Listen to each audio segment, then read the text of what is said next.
The country today grieves the tragic demise of the Chief of the Defence Staff, General Bipin Rawat, his wife, and 11 others.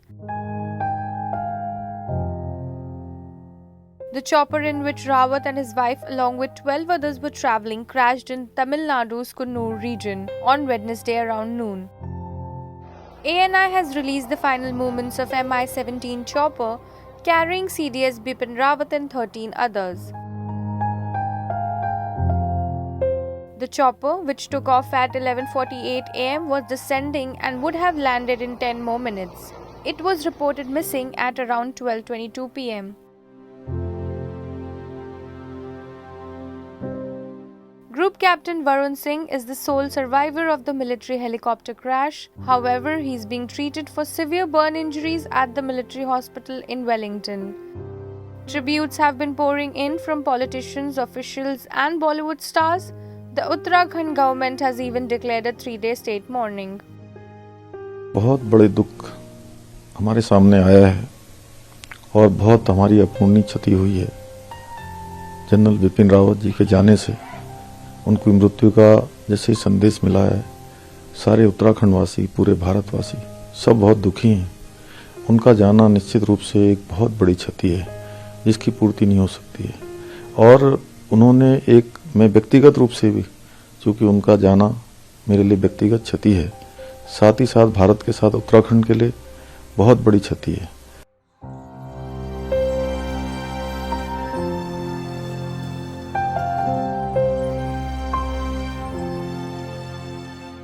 एक सैनिक पुत्र होने के नाते हमेशा उनके अंदर इतनी सादगी, सरलता थी कि हमेशा वो मेरा मार्गदर्शन करते रहते थे।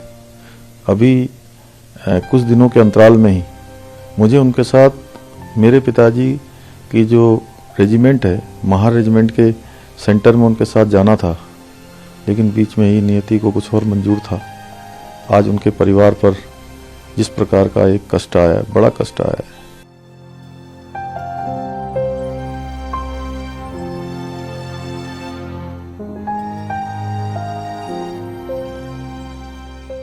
मैं भगवान से प्रार्थना करता हूँ, उन्होंने संपूर्ण जीवन भर माँ भारती की सेवा की है, राष्ट्र की सेवा की है।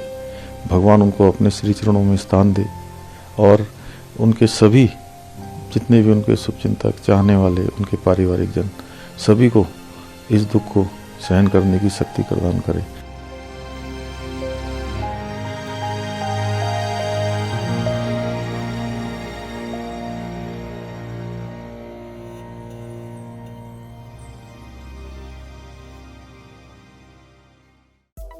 Subscribe to Midday India.